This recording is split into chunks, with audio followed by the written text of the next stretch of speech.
It's Miss Janet for the second week. Hope you are all doing fine and are happy and healthy at home. Still miss you guys. So this is the new project that we're going to do. We're going to do something for Easter. Yeah. So take a look at what I'm doing. I have a finished product here. It's a rabbit on a watercolor background. I know it looks hard, but it's not hard. I'm going to break it down into different sections so I can show you how to do it. The first thing is we're going to do the watercolor background. So we're going to take our watercolor and we're going to use dark green and light green. And we're going to proceed to make stems and leaves. Please don't make it straight line. Remember what I said about nature? Nature is very curvy. So that's the dark green. Now we're going to kind of put the light green in here. Okay? We're going to go over. It's going to look good.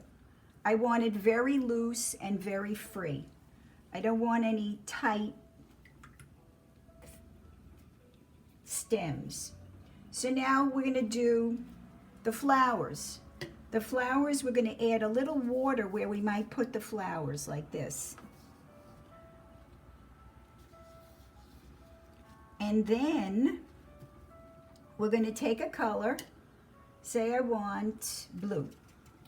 And I'm just going to make the flower very loose in the water because that's what we want.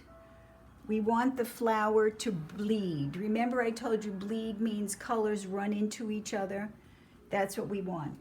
So now I might put a little bit of purple in there to bleed. So it gives it a nice look. Two cool colors together, that's a good thing. Now maybe a warm color, some red. We'll put it here. Okay, that looks like orange, but we'll mix red and orange, that's fine. So I want it to look like that. Doesn't matter if it goes up there. You can, as I said, there's no mistakes in art. So we proceed to do that on both sides of the paper. So we'll leave room in the middle for the rabbit. Now, I'll make another one. I'll do one in yellow. Okay? And then maybe put blue in it. And it might turn green because yellow and blue do make green, but it'll be cool looking.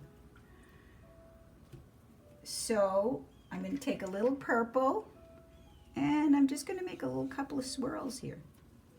Do whatever you think will make you happy. This is to make you happy. Okay. Next, if you do not have watercolor, you can use markers because markers are water-based, so they do bleed when you add water to them. And I'm going to show you that. So say I make the stem, and then I make some leaves.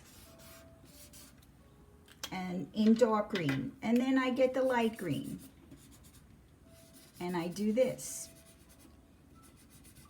It doesn't have to be perfect as usual. And then I want to make a flower, so I use purple and I use blue, and watch what happens when I add water to this. See, it becomes watercolor. And that you can keep dragging the color. And then I'm going to clean my brush and put it back in the water and go over this.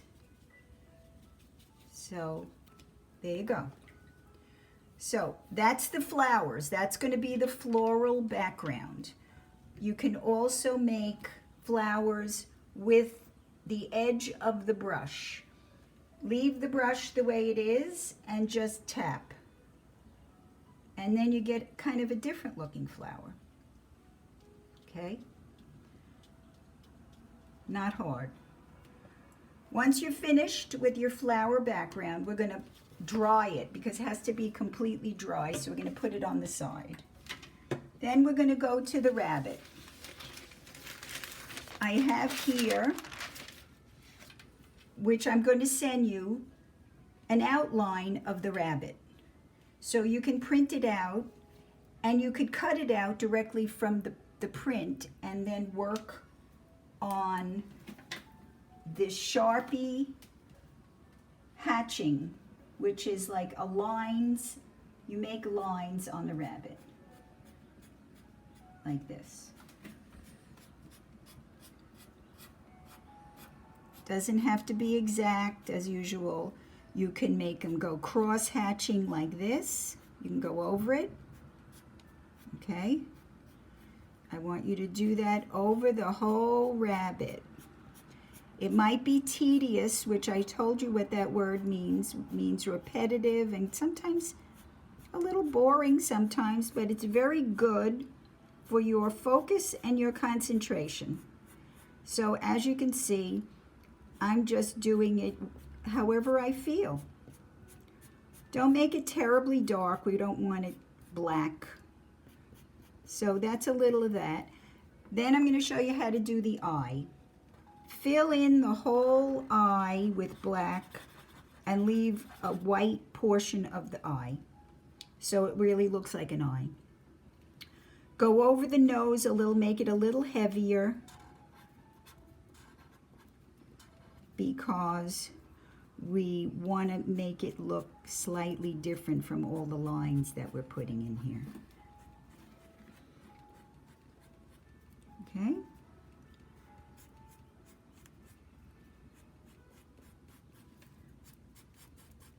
Whatever you do is going to look good, so don't worry too much about that. Now, what I did is I made a tracing of this, and I put it on other paper. You can do that if you want. You know how to make a tracing. You make the tracing on tracing paper, and you turn it over, and you go over all of the lines of pencil with a more pencil. Then when you put it down on white paper and go over it, it shows the whole outline. So I'm going to put that on the side now. And that's it. This is going to be cut out and placed on your floral background. And there you have your rabbit in flowers. I hope you have fun doing it. It's so much fun to see when your parents send me pictures of you working or your finished product. It really does make my day. So have fun, and I'll see you next week. Bye from Miss Janet.